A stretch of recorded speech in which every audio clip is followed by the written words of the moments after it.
It's time to condemn ents.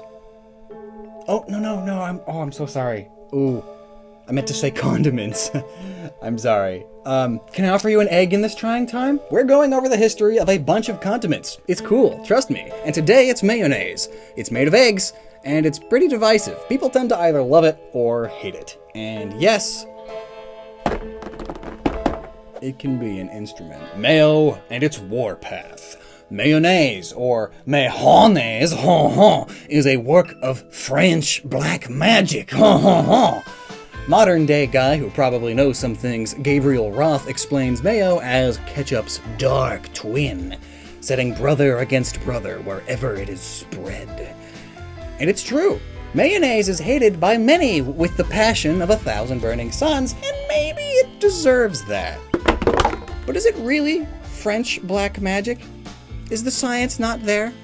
And rhetorically, why the wholly deserved hate? Well, MayHONnaise is, believe it or not black magic cultivated by the French at all. That was a ruse. But cooking is magic, no? Mayo is an emulsion, which means that it's a mixture of two liquids that can't normally be combined, like oil and water. It's an atrocity, where black magic is slowly infused while oil is slowly added to another ingredient while mixing rapidly, starting with droplets at a time, and later, once it's 3 C's thick, the oil can be added faster and faster. This process disperses and suspends the tiny droplets of liquid throughout each other. Naturally speaking, this emulsification wouldn't work without black magic unless something known as an emulsifier were added to it. Who would have thought? So did we name it an emulsifier because it emulsifies things?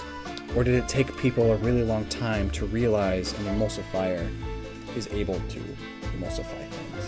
Either way, emulsifiers are what help stabilize the mixture between two liquids, and in food, eggs and gelatin are the common emulsifiers.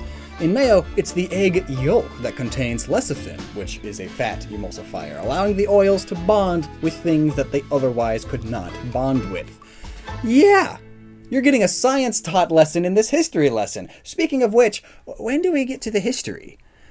After one more paragraph, trust me. Mayo is made with lemon juice or vinegar combined with egg yolks and just a dash of heresy. You can pick that up at any local supermarket. Then oil is combined just drop by drop while it's being briskly whisked. Too fast or slow and it won't emulsify. It is a very touchy condiment. But fun fact, according to the standard of identity law, in order for something to be labeled as mayonnaise commercially, it can only use egg as an emulsifier. This means any reduced fat mayonnaise isn't considered real mayonnaise. So you can be elitist about it. Reduced fat mayonnaise typically uses cellulose gel or modified food starch as an emulsifier instead. Insert keto diet made me lose an entire person of body weight, and I ate so much full fat mayonnaise while on it. It's so easy, and try not to sound too proud of myself while mentioning it. Segment here. Now then, the history. The topic of where MayHONnaise and its etymology comes from is actually quite contested and the topic of heated debate throughout the centuries. But the most commonly accepted story is that Port Mahon in Spain is where it comes from.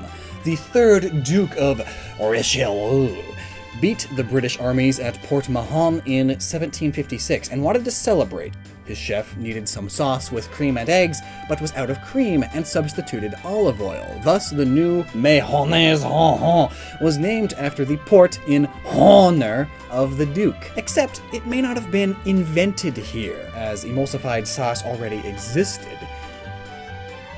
It feels wrong saying sauce in the context of mayo. Anyway, aioli bo, another emulsified sauce, already existed since 1750, and was published by Francesc Roger Gomilla, who was a Valencian friar. So, it's still Spanish, but there are even older examples of emulsified sauces, dating all the way back to the 14th century, such as alioli, which literally translates to garlic and oil in Catalan, which is big in Spain and Italy.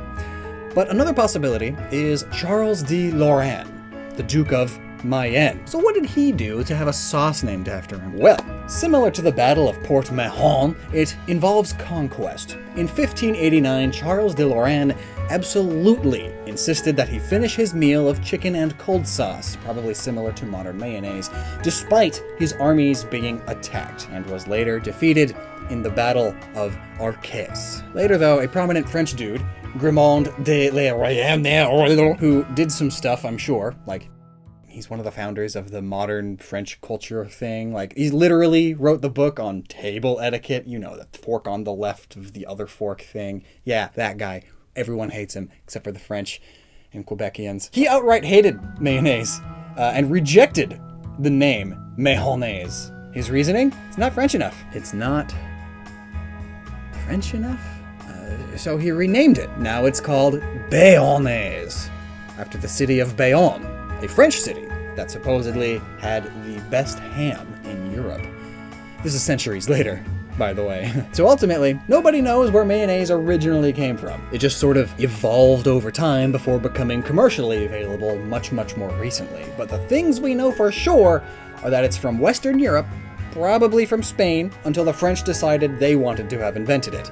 And so, that's the answer for now. Don't you just love the French? Did you know that ducks in France say coin?